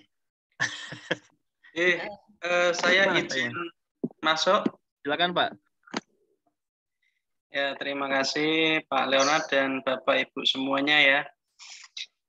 Saya mau belajar ini dengan Pak Leonard. Ini semoga awal saya belajar ini saya harus ada keberlanjutan. Pengen saya seperti itu. Ya. Oke, ini Pak Leonard. Mohon maaf saya off kamera ya. Ya. Oke, Pak. Ini saya itu sebenarnya ya baru kemarin diterima ya program research, Ya. tapi jujur ini proposal disertasi saya itu masih mengambang itu, tapi nggak tahu kok bisa diterima. Berarti ada yang lebih, Pak. Ngambangnya ngambang lebih bagus. Ya, kalau berkaitan dengan metode, jujur saya belum menguasainya ya. Apalagi ini R&D ini baru sekali bagi saya. Oke. Kalau saya tadi ini sempat pahami, saya sambil tadi R&D itu intinya kan berbasis produk ya Pak Leo. Ya. Nah, terus ini saya mau mencoba untuk menerapkan atau mengaplikasikan ini di judul saya. Mungkin nanti saya bimbingan sendiri atau nanti bisa dijawab sederhana dulu, enggak apa-apa. Ya. Saya mempunyai judul saya learning pada homeschooling. Nah, ini sebenarnya masih judul yang masih mengambang-ambang tadi itu ya. Nah, yang saya tanyakan, saya harus bagaimana ini? Apakah yang saya kembangkan juga atau yang saya teliti nantinya juga saya masih bingung. Apakah nanti pengembangan kurikulumnya atau pengembangan pembelajaran online-nya seperti apa gitu. Nah, terus yang kedua, dua saja pertanyaannya. Tadi disampaikan ada banyak ya modelnya ya, ada modelnya ini banyak lah, ada ADI, ada both and girl tadi. Nah, ini nanti kalau misalnya saya membahas tentang learning begitu, nanti modelnya yang digunakan apa? Pilih salah satu atau juga bisa dikombinasikan itu modelnya. Ya. Oke, itu terima kasih yang saya tanyakan Pak Leo. Ya. Untuk yang tadi judul disertasi Bapak, bingung mau jadi apa, saya pikir mendingan jadi sebuah desain pembelajaran utuh, Pak. Ya, Bapak pilih mata kuliah apa gitu ya. Lalu Bapak rancang dari awal sampai akhir. Ya, saya pikir itu. Dari awal sampai akhir itu bicara mengenai alat evaluasinya di sana, bicara strategi pembelajarannya, Bapak mau kembangkan jadi e-learning silakan, Bapak mau kembangkan jadi tatap muka atau jadi hybrid silakan, dan segala macam Bapak boleh berinovasi di sana. Lalu bukunya pun jadi sebuah temuan baru nanti. Bapak bikin buku yang dapat digunakan secara hybrid, secara online, dan segala macam, sampai ke alat evaluasinya. Jadi saya pikir, daripada bingung mau ngembangin apa, saya pikir udah pilih satu mata kuliah yang Bapak selama ini jadikan yang Bapak ampu, hajar semua dari awal sampai akhir, udah lengkap, malah bisa jadi beberapa artikel nanti untuk publikasinya. Lalu yang kedua, untuk model yang digunakan, S3, nah ini ngomong S3 Pak, S3 itu yang saya tahu ya, tidak boleh menggunakan satu buah model secara utuh. Itu nggak boleh. Jadi memang kita diarahkan untuk mengkombinasikan model-model yang ada itu menjadi sebuah model baru. Menjadi sebuah model baru yang dimodifikasi dan jadi sebuah temuan gitu. Malah beberapa teman-teman saya itu kasih nama sendiri. Jadi ada model namanya apa gitu, singkatan dari nama dia, pembimbing-pembimbingnya gitu. Bisa. Ini di slide saya, coba saya baca. Saya kasih lihat.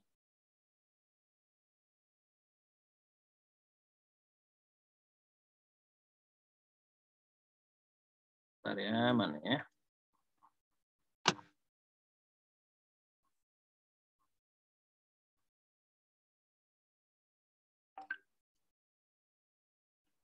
Mana ya? Kok saya bingung sendiri?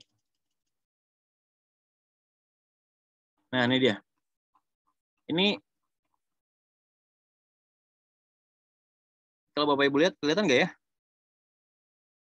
Kelihatan, Pak.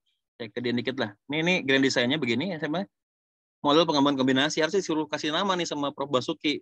Saya bingung ngasih namanya, keburu mau sidang-sidang tertutup terbuka, udahlah, ntar aja. Nah, Jadi saya bikin dari 3 tahapan, tahap analisis, tahap pengembangan, sama tahap evaluasi. Di tahap analisis ini saya pakai modelnya Dick and Carey ada di sana, lalu ada modelnya. Ini tahapan ini task analisis cuma ada di ADI. Task analisis ini ada course description ini di ADI juga. Ini saya ambil dari ADI. Gitu ya. Lalu di tahap pengembangan goals-nya ini mau dipakai Dick and Carey. Ini Dick and Carey seluruhnya Pak ya. Ini Dick and Carey nih. Goals, instrumen, strategi, makanya ini Dick and Carey. Tapi saat saya merancang 3 hal ini, saya terapkan modelnya ADI. Karena ini nyambung semuanya, saya pakai modelnya ADI. Tapi saat ngomongin strateginya doang, strategi pembelajaran, saya masukkan modelnya ARCS ini. Jadi bagaimana caranya supaya di strategi tadi, saya bisa masukkan attention-nya, relevance-nya, confidence, dan masuklah modelnya collaborative learning sama collaborative research. Di strategi ini, jadi nanti di model yang saya kembangkan nanti, itu pasti berkolaborasi. Guru antar gurunya itu kerjasama. Jadi nggak boleh guru senior ketemu guru senior, nggak bisa. Kenapa? Karena biasa guru senior punya keterbatasan dalam hal ngetik-ngetik dan internet. Dia harus ketemu sama yang lebih muda. Nah, tahap evaluasi ini pakai Dick and Carey lagi. Jadi saya fokusnya di sini, di bagian strategi sama teman sini untuk mengcombine. Alurnya begini doang, analyze, goals, instrumen, strategi, material, dan evaluasi. Cukup. Nah, ini yang harus Bapak terjemahkan kalau kita mau buat model di level S3. Bikin aja yang kayaknya Bapak, ini nggak usah ganti yang ini nggak usah ganti yang ini, dan segala macam. Nggak apa-apa, Pak. Acak-acak aja modelnya. Yang kesannya jadi baru lah gitu. Walaupun saya juga kadang-kadang suka bingung, kenapa acak-acak ya, kenapa nggak boleh ya, pakai aja ya salah satu. Ya itulah marwahnya S3 katanya gitu. Kalau nggak bikin yang kayak gini ya nggak belum mampu untuk mengevaluasi model. Ini jadi satu artikel Pak nanti. Bikin satu ini tuh jadi satu artikel sendiri. Gitu Pak Imam. Ya Pak, ini menguatkan lagi. Ya. Tadi kan kalau ini ya direkomendasikan untuk desain pembelajaran karena homeschooling berarti mata pelajaran bukan mata kuliah Pak Ji. Atau nanti juga bisa mata kuliah kalau saya jadikan di perguruan tinggi. Ya. Nah itu kalau nanti desain pembelajaran, apakah nanti modelnya seperti tadi yang disampaikan oleh Pak Leo, ada model Carey sama Adi, atau ada model yang lain yang kira-kira pas gitu Pak?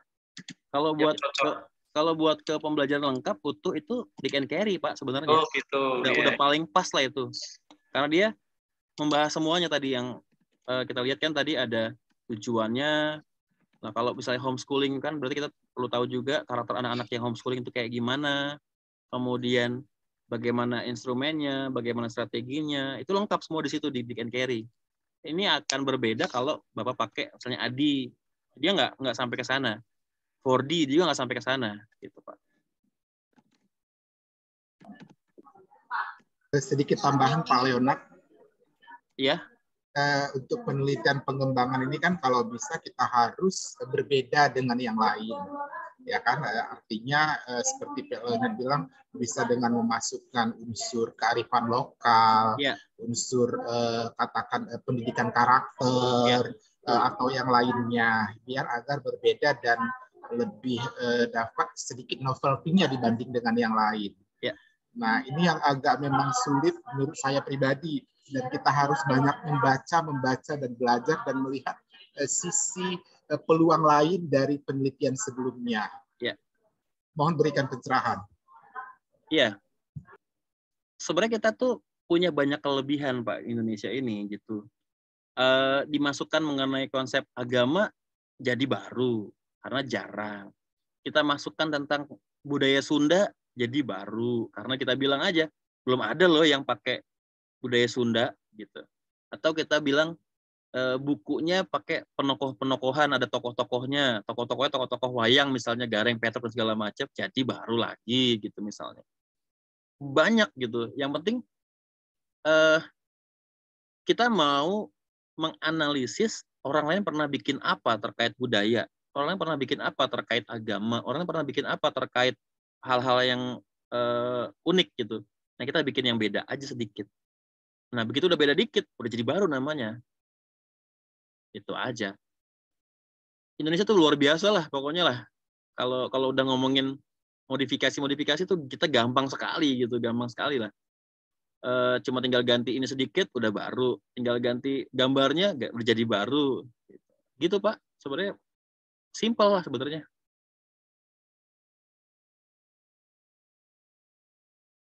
Oke, ada lagi Bapak Ibu, silakan. Bismillah. Ya, silakan Bu Sarifah. Saya izin Pak Leo, terima Ya, Bu. kasih. Insya Allah. Assalamualaikum warahmatullahi wabarakatuh. Waalaikumsalam. Selamat pagi Pak Leo dan kawan-kawan. Ya. Saya fill in Pak Leo. Ya. Terima kasih banyak ya atas kesempatannya. Jadi di sini saya pure, kita saling membelajarkan ya. Terutama saya pribadi itu belajar. Nah, jadi di sini saya sangat tertarik dengan R&D karena memang juga disertasi saya R&D.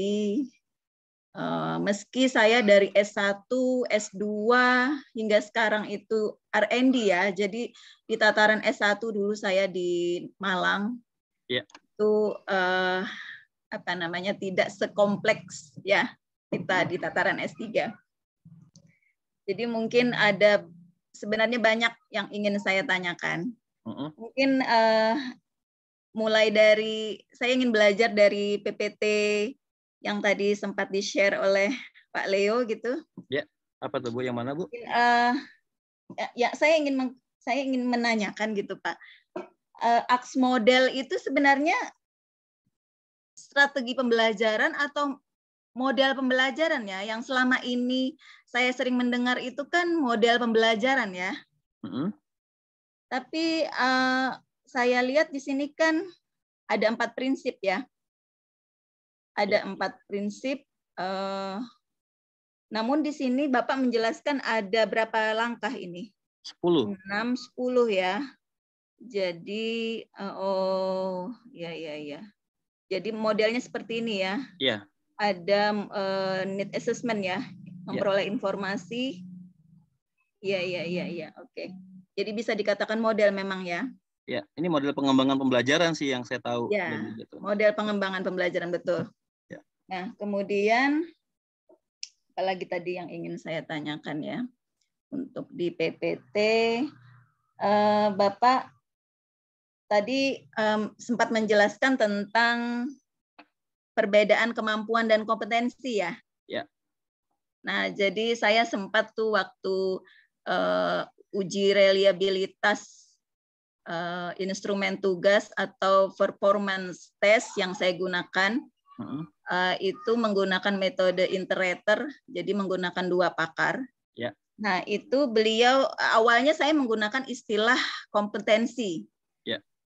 Untuk ketua RT karena ini latar saya kan ketua RT ya. Ya. Setting penelitiannya. Ya. Jadi beliau menyarankan untuk menggantinya dengan istilah kemampuan. Nah, karena menurut beliau ketika kita menggunakan istilah kompetensi itu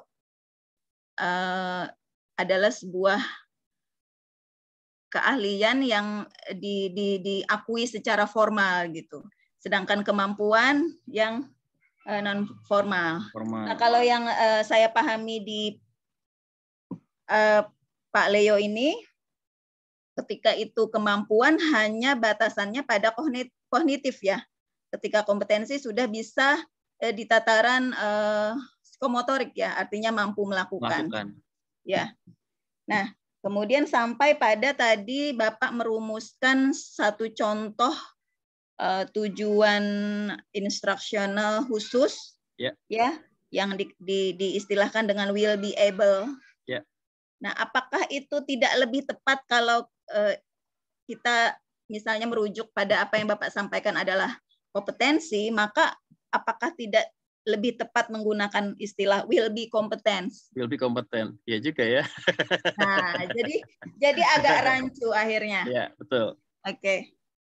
Mungkin itu. Ini Pak Leo, kita sama-sama meluruskan. Saya. Iya, nggak masalah Ibu, nggak apa-apa. Ya, saya juga ada banyak hal tentang R&D ini. Saya agak berbeda pemahaman dengan dosen kemarin ketika tertutup ya. Hanya saja mungkin kemampuan saya untuk argumentasi gitu ya. Saya masih terbatas. Sehingga di sini saya ingin sekali belajar tentang pengembangan model.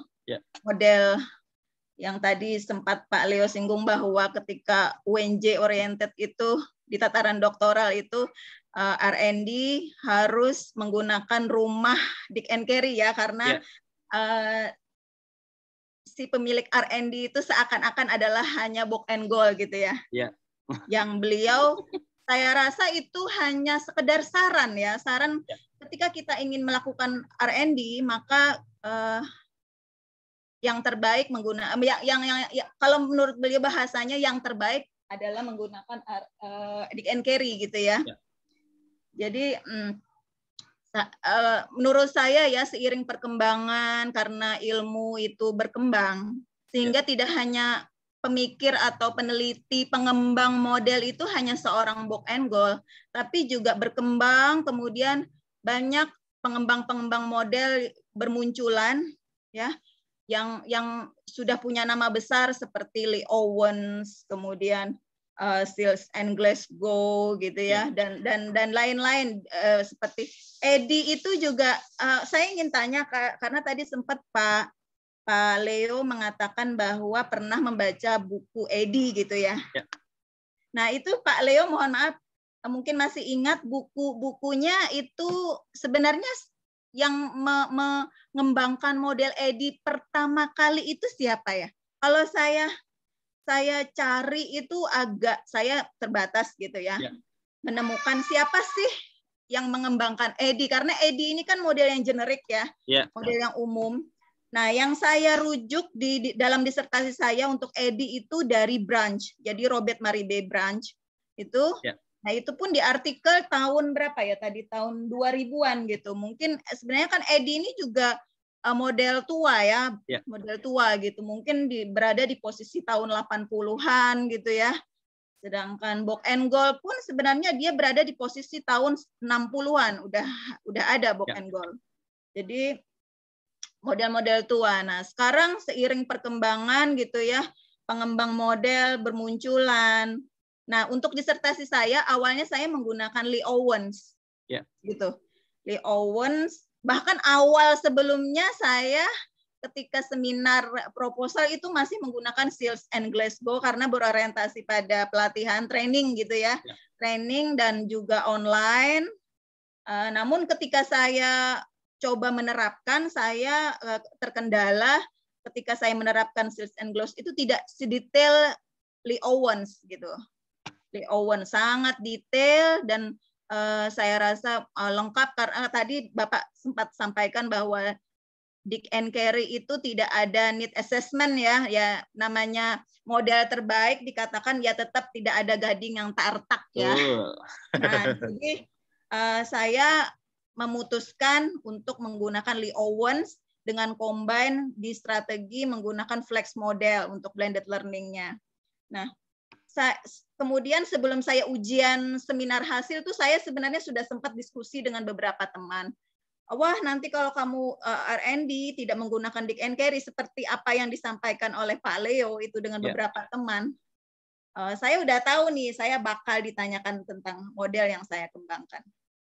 Nah, sampailah kemarin di tertutup, saya diminta menyebutkan sumber yang menurut ahli bahwa Lee Owens adalah sebuah model R&D gitu.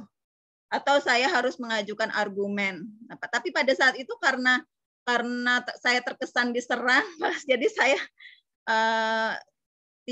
belum menyampaikan gitu argumentasi saya karena di laporan disertasi saya hanya menyampaikan bahwa ini adalah model yang cocok karena beberapa analisis dengan model yang lain itu bahwa model Lee Owens ini berorientasi pada blended solution, kemudian dia juga untuk training, cocok untuk training, detail gitu. Kalau Dick and Carey, saya baca bukunya itu tidak sedetail Lee Owen gitu, dan kebutuhan saya itu adalah mengembangkan. Jadi begini, saya itu hanya menggunakan satu model karena saya pikir saya tuh fokus pada menghasilkan model pelatihan, bukan pada model pengembangan pelatihan.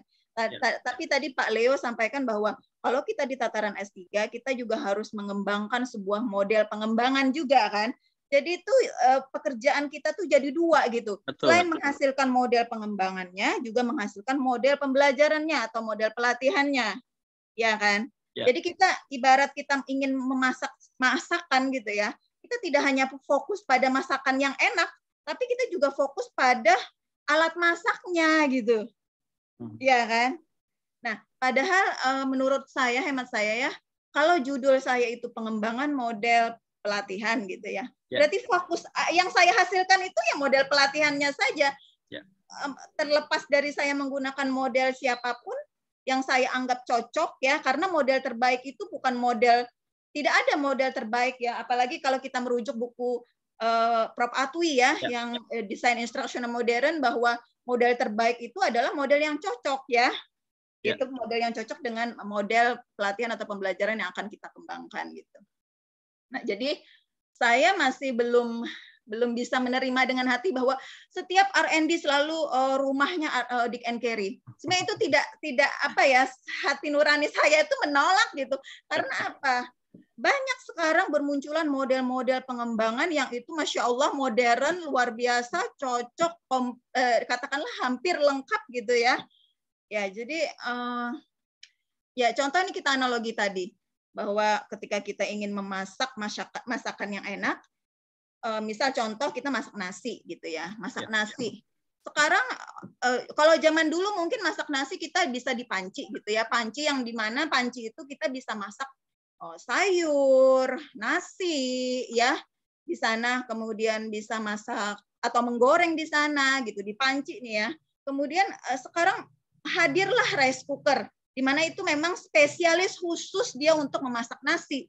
Nah, begitu juga analogi di sini yang di mana Dick and Carey itu sebagai rumah yang di mana dia bisa kita pakai buat mengembangkan model pelatihan, model pembelajaran. Tapi kalau saya pelajari itu lebih fokus, lebih khusus dia mengembangkan kurikulum atau model pembelajaran gitu, kurikulum ya. Nah, kalau saya gunakan di sini ada di disertasi saya ini Lee Owens, jadi dia semacam rice cooker ya, memang dia ditujukan untuk multimedia oriented, multimedia. Kemudian di sana di dalamnya dia menjelaskan untuk web, untuk internet gitu ya. Nah, karena saya memang berbasis web dan blended solution, jadi saya pikir Lee Owen ini, dan dia mulai need assessment, ada front end analysis sampai evaluation gitu ya. Jadi saya rasa saya tidak membutuhkan model yang semacam Dick and Carey gitu, karena Lee Owen itu lebih detail bahkan daripada Dick and Carey ketika kita ingin menggunakan model beliau tersebut gitu. Ya. Tapi ya itu saya terbentur dengan UNJ mandate gitu ya. Kenapa sih kita nggak bisa terbuka? Ya kalau memang tadi dikatakan bahwa kalau sudah di tataran S3 ya berarti juga harus mengembangkan model baru gitu ya. Ya berarti memang harus. Tapi apakah harus dengan Dick and Carey gitu loh? Ketika R&D apakah harus dengan Dick and Carey gitu loh? Karena kan ya itu tadi gimana Pak Leo sharingnya. Ya. Ini luar biasa nih Bu Dokter kita ini nih. Gimana? Jadi saya bahas pelan-pelan ya Bu dari yang pertama tadi ya. Betul. Kemampuan sama kompetensi itu saya cungkil sedikit itu sebenarnya dari bukunya Prof. Atwi. Perbedaan kemampuan sama kompetensi. Lalu sebenarnya kalau bicara tataran pemahaman, karena kita mengajar, ada beberapa hal yang memang apa ya, yang masih di tataran baru mampu menjabarkan ulang gitu, menjelaskan ulang apa yang sudah diajarkan. Kalau terminologi will be able itu sebenarnya terminologi internasional yang dibawa saat kita merumuskan tujuan. Tapi saya setuju juga sih kalau memang kita mau pakai pembeda misalnya kalau tujuannya membuat proposal penelitian, ya udah jangan pakai kata-kata will be able gitu ya, will be competent ya, oke lah kita bisa terjemahkan ke sana. Tapi kalau nanti baru sebatas ranahnya ranah katakanlah C1, C2, C3 ya kita masih bisa pakai will be able karena baru sebatas menjelaskan ulang. Itu saya setuju, Bu. Terima kasih banyak untuk masukannya. Lalu yang kedua, bicara model pengembangan yang dipilih sama UNJ. Saya pikir apa ya? Ibu penguji ketemu Pak Robinson ya? Nah, itu juga kata yang orang yang nanti kamu expertnya Pak Robin aja deh gitu. Terus dijelaskan nanti Pak Robin itu Dick and Carry oriented deh. Aku nggak mau. Berarti aku harus menghindari gitu kan. Akhirnya ya itu ya Tuhan kabulkan gitu ya. Saya ketika expert tidak bertemu beliau, kemudian ketika ujian pun saya tidak bertemu beliau. Namun saya kemarin sempat ke rumah beliau. Hanya saya ternyata keberanian saya tidak sampai untuk mengutarakan atau berdiskusi mengenai hal ini gitu. Sebenarnya nggak apa-apa sih, Bu. Beda pemahaman ya. Sebenarnya nggak apa-apa, ke Pak Robinson tuh nggak apa-apa kita. Saya juga sempat perdebatkan ke Pak Robinson kemarin saat saya diubah dari ADI grand design-nya ke Dick and Carry. Tapi memang saat itu saya jadi ngeh gitu. Oh iya benar juga ya, karena ada beberapa tahapan di ADI ini yang nggak bisa mensupport kalau saya mengembangkan sebuah pelatihan yang seperti ini. Lalu saya diskusi panjang tuh sama Pak Robinson. Dia bilang, gradenya pakai ini, kita coba begini. Kamu boleh ambil dari sini. Termasuk saya juga diskusi sama penguji luar, Dr. Happy. Nah, beliau juga sama. Dia bilang, bla bla bla segala macam. Nah, coba memang dasarnya Pak Robinson dan UNJ ini begini. Dia pakai bukunya Brook and Gall. Ya, dia pakai bukunya Brook and Gall yang ya memang secara umum ini yang diakui sebagai kayak saya bilang lah buku babonnya penelitian pengembangan pembelajaran, dan jelas sana tertulis di sana bahwa dia mengusulkan untuk model mikro ya pakainya Dick and Carry. Dia nggak sebutin model yang lain. Lee Owens ya saya pikir banyak juga model-model lain yang sudah disusun berdasarkan kebutuhan pengembangan. Lee Owens tadi Ibu bilang multimedia, instructional design, ya mungkin kita bisa pakai itu untuk mengembangkan hal-hal yang bersifat multimedia atau yang berhubungan sama itu. Ya tinggal kita nunggu bagaimana semua pemangku kebijakan UNJ itu terbuka cara pikirnya. Saya pikir berdebat sah-sah aja kalau kita sudah lulus, Bu. Itu ya Bu Sarifah ya. Tapi kalau kita masih ada di sana sebagai mahasiswa, berdebat seperlunya, Bu. Iya betul. Yeah. Jadi mungkin tetap cari jalan tengah ya. Yeah. Saya akan juga mengikuti gitu ya, turun temurun harus Dick and Carry gitu ya, harus Dick and Carry, kemudian ya akan memasukkan di strategi itu ya di step 7 itu ya untuk Lee Owens-nya.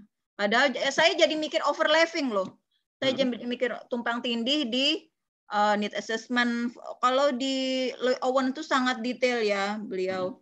Jadi mulai bagaimana need assessment-nya itu detail, mulai kemudian front end analysis-nya gitu ya. Sedangkan di Dick and Carry nggak sedetail itu. Gitu. Iya, karena kan memang Dick and Carry kan fokusnya bicara pembelajaran. Kalau Lee Owens kan memang udah difokuskan ke multimedia, ya dia benar-benar mempersiapkan buat kesana. Ya walaupun pembelajaran juga kan mestinya kan juga harus detail ya, bagaimana kita analisis peserta didiknya, betul. Gitu ya, mestinya kan juga harus detail gitu. Betul. Sehingga bisa menjadi panduan yang sistematis yang ya itulah gunanya pengembangan, Bu. Makanya saat kita membaca Dick and Carry lalu kita bisa mengevaluasi Dick and Carry belum sesuai sama kebutuhan kita, muncullah Lee Owens. Kan begitu. Saya pikir juga kan Lee Owens terinspirasi juga sama pakar-pakar sebelumnya yang dia lihat dari modelnya ini begini, modelnya begini, maka dia Kalau Lee Owens ini lebih ke Edi sih Pak. Kalau iya, yang artinya pengembang-pengembang yang zaman sekarang ini kan dia melihat dari siapa sebelumnya gitu. Artinya ini orang kan seorang pengembang sejati yang mengembangkan sesuatu dengan dasar evaluasi sebelumnya. Nah, itu makanya saya sih maklum aja kenapa kita di S3 disuruh mengembangkan model baru dulu sebelum membuat produk, ya karena tujuannya supaya kita bisa menjadi produsen, bisa jadi orang yang ikut menyumbangkan seperti Lee Owens tadi gitu maksudnya. Jadi bukan hanya membuat produk dari model orang lain, tapi bisa membuat model baru pengembangan yang dapat digunakan oleh orang lain. Nah itu harapannya ke sana, tapi kita masih terlalu dikekang harus pakai Dick and Carry terus. Nah mudah-mudahan besok di UNJ udah ada nih yang pakai modelnya modelnya X yang dibikin sama disertasinya UNJ dipakai untuk UNJ juga. Pakai modelnya siapa dipakai buat UNJ juga. Mungkin begitu Bu. Mudah-mudahan lah nanti ada jalan untuk pengembangan lebih lanjut. Saya sih setuju Bu kalau bilang harus ada pengembangan model dulu sebelum bikin produk. Ya karena ya bagian dari kreativitas lah. Betul, jadi saya coba mengcombine itu dengan flex model di strateginya gitu ya. Kemudian ini saya juga dapat ide baru gitu bahwa evaluasi formatif setelah saya perdalam lagi sebenarnya ini di Lee Owens ini nggak ada evaluasi formatif dijelaskan secara rinci, dia hanya menjelaskan evaluasi sumatifnya. Nah tadi Bapak sempat menyinggung evaluasi formatif. Itu kan kalau di Book and Goal kan evaluasi formatifnya itu dia menerapkan evaluasinya punya Michael Scriven ya. Nah itu mohon maaf nih, kalau Pak Leo kira-kira punya nggak bukunya yang apa? Karena ini kan kalau saya baca ini ya, sebenarnya Michael Scriven ini dia bicara di buku Curriculum Evaluation punya editornya R.S. Stake gitu. Nah, saya nih kesulitan banget mencari babonnya ini tadi. Ini tahun ini tahun berapa? 67. Tahun 67, Pak. Nanti kita coba cari deh, Bu. Saya juga nggak pegang bukunya. Iya. Nanti carilah.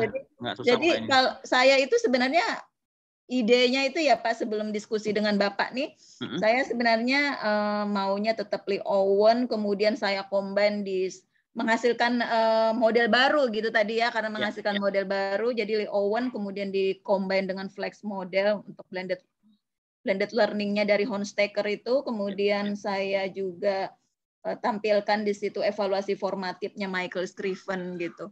Nah itu kan sebuah model baru yang tidak pure dari Lee Owens gitu. Hanya saja kan ini UNJ harus Dick and Carry gitu ya, jadi saya juga akan combine dengan Dick and Carry tetap ya. Ya iya. Ya itu tuntutan kampus, mau nggak mau Bu. Oke. Mungkin itu ya Pak Leo, terima kasih. Oke Bu, terima kasih banyak diskusinya. Nih boleh kapan-kapan kita kumpul-kumpul alumni TP UNJ biar bisa sedikit untuk ubah atmosfer kampus. Setuju Pak, saya diajak. Ya kan ada Pak Uwes, ada banyak lah yang konsisten di jalur TP, nanti bisa diskusi bareng-bareng. Bapak Ibu ada lagi yang lain silakan.